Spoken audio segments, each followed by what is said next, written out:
আমি অধ্যাপক doctor Mohammad Golam Rabbani, senior consultant, Unico hospitals private company limited, 23 green road.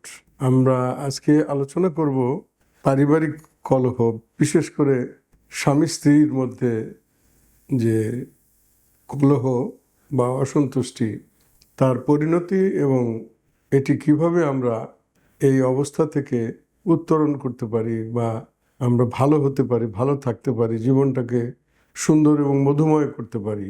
পরিবার হচ্ছে মানুষের জীবনের প্রাথমিক একটি অবস্থা বা অবস্থান, এবং এটি হচ্ছে সারা পৃথিবীর একটি ছোট খাটো একটি সমীকরণ, একটি সংস্করণ বলা যায়। আমরা ইংরেজিতে বলি চ্যারিটি বিগিনস অ্যাট হোম। বাড়ি থেকেই আমাদের সব কিছু যে ভালো বা যেটাকে আমরা বলি যে সুন্দর জিনিসগুলো যদি শুরু হয়, তাহলে সারা পৃথিবীটি একটি সুন্দর পরিবারে পরিণত হবে।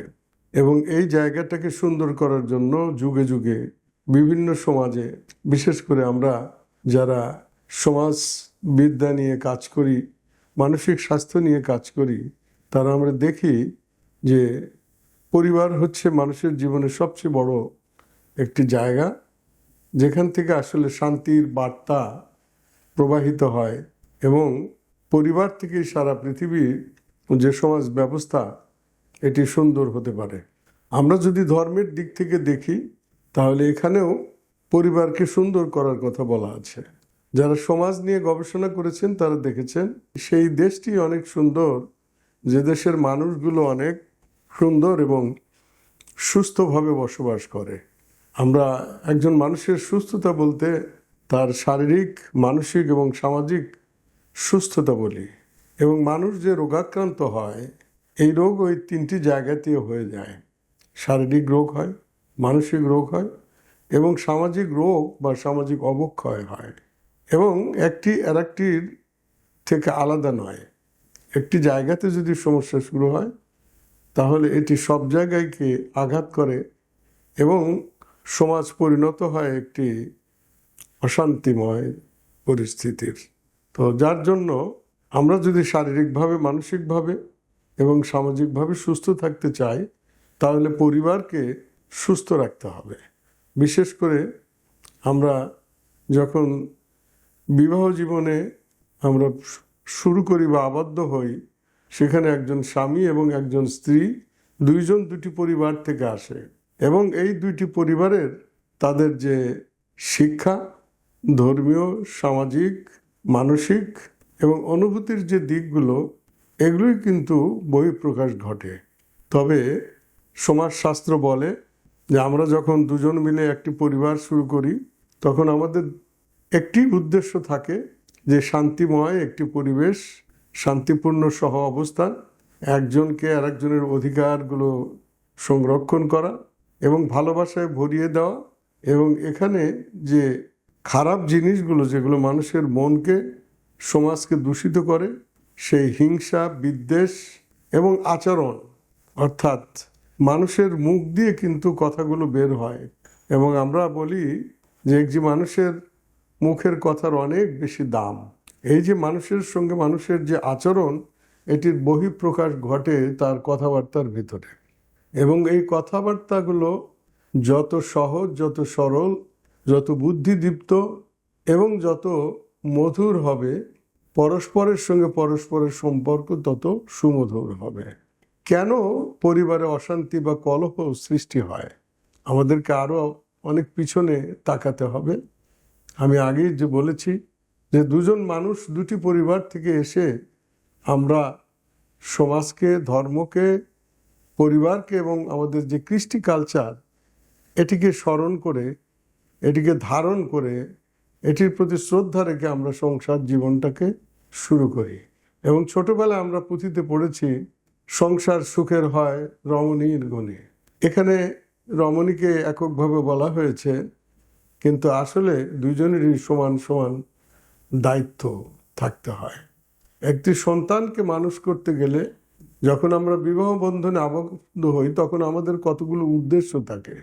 সেই উদ্দেশ্যগুলোর মধ্যে আমাদের যে জৈবিক তাড়না, সেটিকে সুন্দর এবং সুস্থভাবে এটার পরিস্ফুটন, তার মাধ্যমে আমরা জীবনে আমাদের সবচেয়ে বড় পাওয়া সন্তান আমরা ধারণ করি এবং সেই সন্তানকে মানুষ করে সমাজের একজন প্রতিভূ হিসাবে তাকে আমরা তৈরি করি এবং আমরা পরস্পরের প্রতি, আমাদের পরিবারের প্রতি, আমাদের পরিবেশের প্রতি, আমাদের যারা চারিপাশে থাকেন সহকর্মী, সহযোগী, পরিবারের প্রত্যেকটি ব্যক্তির সঙ্গে আমাদের যে আচরণ সেটি আমরা এটা দেখি। সাধারণত পরিবারের অশান্তিগুলো সৃষ্টি হয় স্বামী স্ত্রীর মধ্য থেকে, কারণ আমি আগেই বলেছি যে দুইজনই তার পরিবারের অনেক কিছুকে তাদের পিতামাতার কাছ থেকে ইনহেরিট করে বা জন্মসূত্রে প্রাপ্ত হয় এবং পিতামাতার আচরণ তাদের দেখে তারা এটাই তাদের জীবনে আত্মস্থ করে অথবা অবলীলাক্রমে সাবকনশিয়াস মাইন্ডে অথবা তার বোঝার বাইরে এই জিনিসগুলো তার মনের ভিতরে প্রথিত হয়। একজন ছোট শিশু যখন পিতা এবং মাতার আচরণের মধ্যে কোনো বৈকল্য বা অসামঞ্জস্য দেখেন তখন তার ভিতরে আঘাত সৃষ্টি হয়, যেটাকে আমরা ইংরেজিতে বলি ট্রমা।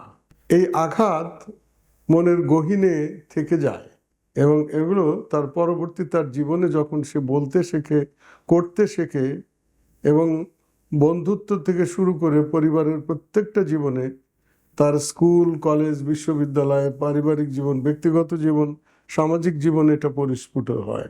আর একটা বড় জিনিস যেটা সবচেয়ে বেশি সংসারে অশান্তির কারণ, সেটা হচ্ছে স্বামীর প্রতি স্ত্রীর এবং স্ত্রীর প্রতি স্বামীর যে বিশ্বাস, এই বিশ্বাসের মধ্যে যদি কোনো সন্দেহ প্রতীত হয় বা সন্দেহ থাকে, আমরা প্রায় দেখে থাকি যে কিছু কিছু স্ত্রী অথবা স্বামী স্ত্রীকে অথবা স্বামীকে তারা অবিশ্বাস করে। এই অবিশ্বাসটা আমরা পিছনে আরো খোঁজ নিয়ে যদি দেখি, তাদের পরিবারে পিতামাতার মধ্যেও এই জিনিসগুলো আছে। সবসময় যে এটি ধারণা প্রসূত বা এটি কোনো একটি অলীক প্রত্যক্ষণ বা তার একটি ডিলিউশনাল আইডিয়া, এটিও কিন্তু নয়। এটা একটা লার্নিং বিহেভিয়ার। আমরা আমাদের যে জীবনের অভিজ্ঞতা, এটি আমরা শিখি, এটাকে বলা হয় লার্নিং। এই লার্নিং প্যারাডিমের মধ্যে আমরা আচরণগুলো যেগুলো শিখি বা শুনি বা দেখি, এগুলো কিন্তু আপনা আপনি ভিতরে হয়ে যায় এবং আমরা আমাদের চারিপাশে যারা মানুষ আছে তাদের সঙ্গে সেভাবে আচরণ করতে শুরু করি বা আচরণ করতে শিখি।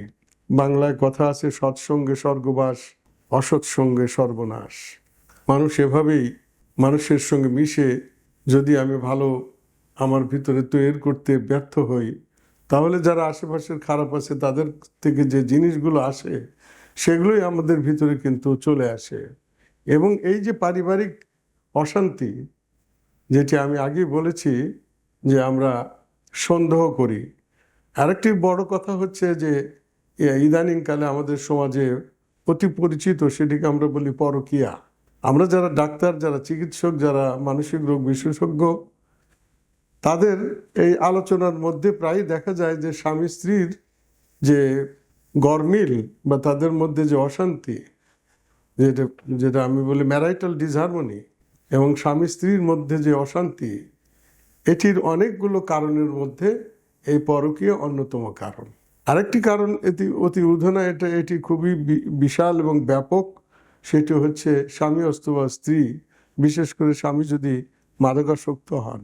মাদকাসক্ত মানুষের ভিতরে অবলীলাক্রমে কতগুলো জিনিস থেকে যায়, সেটা হচ্ছে মিথ্যা কথা বলা, মিথ্যা আশ্রয় নেওয়া এবং এই মাদকের জন্য বিভিন্ন ধরনের সামাজিক অপকর্মের সঙ্গে সম্পৃক্ত হয়ে যাওয়া। আর মিথ্যা কথা হচ্ছে তাদের চরিত্রের ভূষণ, আমরা যেটাকে বলি প্যাথোলজিক্যাল লাইং বা মিথ্যা বলা। মাদক দ্রব্য গ্রহণের জন্য, মাদক দ্রব্য ক্রয়ের জন্য এবং অর্থ সংগ্রহের জন্য প্রতি পথে পথেই তাকে এই মিথ্যার আশ্রয় নিতে হয়, অর্থ সংগ্রহের জন্য, ক্রয়ের জন্য, বিক্রয়ের জন্য। এবং স্বামী এবং স্ত্রী, আমরা এটাকে বলি ইন্টিমেট রিলেশনশিপ, একান্ত এবং ঐকান্তিক যে সম্পর্ক, এবং এই জায়গাগুলোতে তখন ভায়োলেন্স চলে আসে। আমরা প্রথমে আমাদের যে দিক, আমাদের যে আদর্শগত দিক, আমাদের যে বাহ্যিক বা ব্যক্তিগত যে পরিবেক্ষণ, আমরা নিজেদেরকে যেভাবে দেখে যেভাবে শিখি, সেই জায়গাগুলোতে তখন আঘাত আসে এবং আমরা মানুষ হিসাবে এই বিষয়গুলোতে খুবই ভঙ্গুর। আমরা কথাকে সহ্য করা এবং এগুলোকে সয়ে নেওয়া, এই বিষয়গুলোতে অভ্যস্ত নই। আমরা খুব ইংরেজিতে বলি ইগোইস্টিক। আমরা আমাদের অহংকে খুব বেশি মূল্য দেই, খুবই বেশি প্রশ্রয় দেই।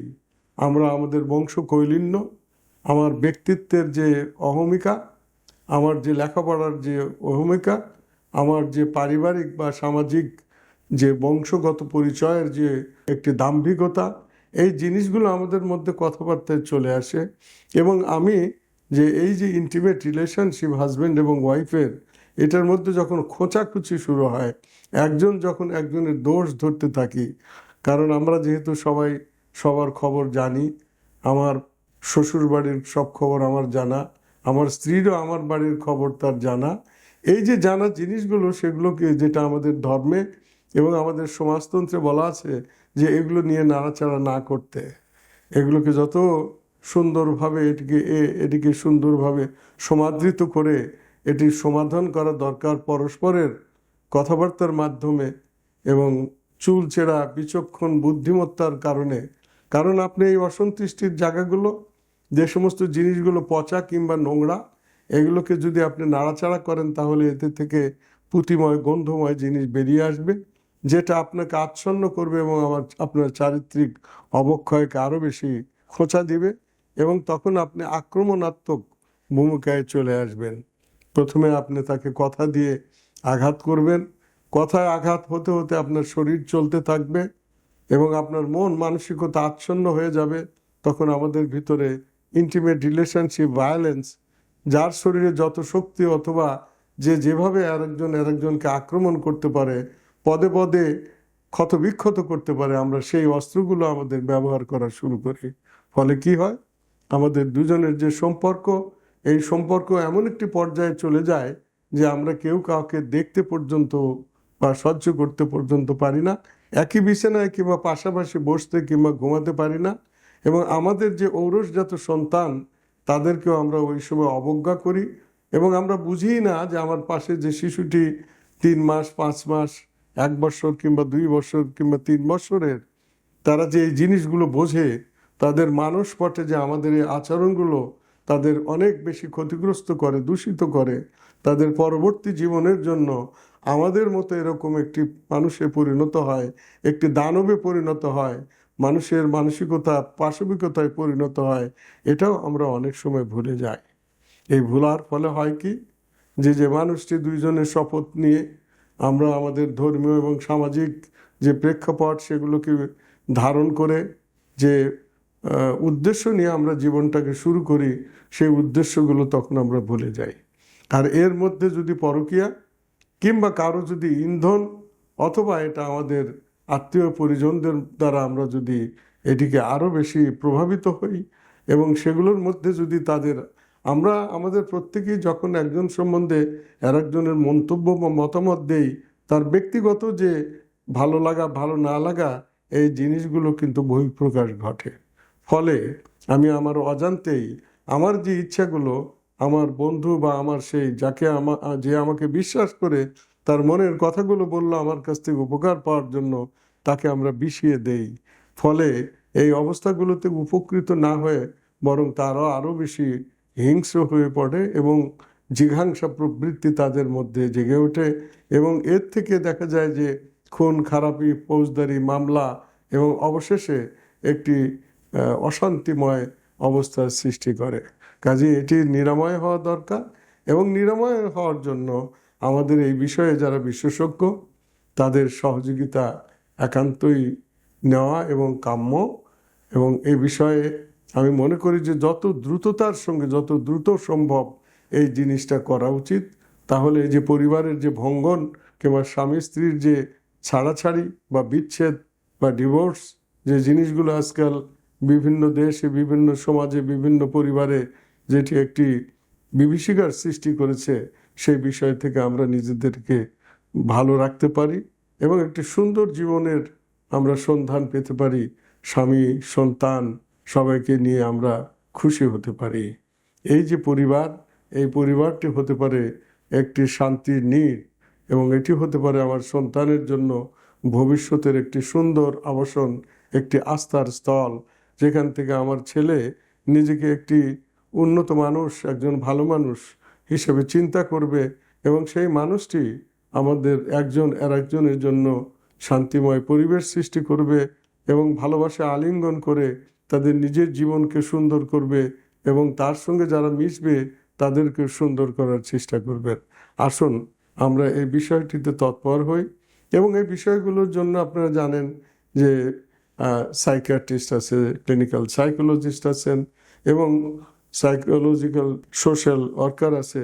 তাদের কাছে আমরা এই বিষয়গুলোতে আমরা আলোচনা করতে পারি এবং তাদের কাছ থেকে আমরা সহযোগিতা নিয়ে আমরা এই বিষয় থেকে দূর করতে পারি। আর একটা জিনিস আমি বলেছি যেটা, যে কতগুলো মানসিক রোগের কারণেও এই সামাজিক বিচ্ছেদ বা পারিবারিক বিচ্ছেদ বা বিবাহ বিচ্ছিন্ন হয়ে আসে। সেই জিনিসগুলো হচ্ছে একটি মানসিকতা এবং একটি মানসিক রোগ।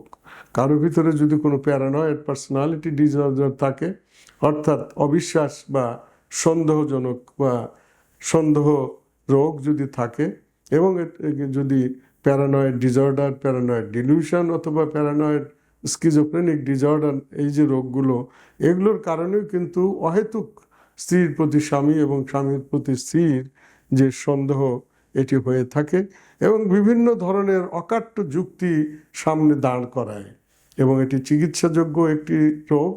চিকিৎসা করলে এই রোগটিও ভালো হয়। অ্যাটলিস্ট আপনার 15-25% লোকের ভিতরে এই বিশ্বাসের অভাব বা এই ধরনের রোগ বিরাজমান। আমরা খুব ভালো সবাই জানি যে এটি একটি সিনড্রোম আছে, যেটিকে বলা হয় অথেলো সিনড্রোম। আমরা সবাই শেক্সপিয়ারের কাব্য, আমরা অথেলো সম্বন্ধে সবাই জানি এবং ওখানে বলেছে যে এটি কিন্তু তার ভিতরে যে ভালোবাসার কমতি ছিল না এবং বলেছেন কবি, Othello killed his wife Desdemona, he loved her because he killed her because he loved her. তো আমরা কিন্তু ভালোবাসি, এই ভালোবাসেই আমরা পরিবার দ্বার গ্রহণ করি এবং আমরা সন্তান পরিবার নিয়ে সুন্দর থাকতে চাই, এই পৃথিবীকে সুন্দর করতে চাই। আসুন আমরা ভালোবাসার চর্চা করি এবং এটির জন্য আমরা চিকিৎসক, কাউন্সিলর এদের সহযোগিতা নেই। ধন্যবাদ।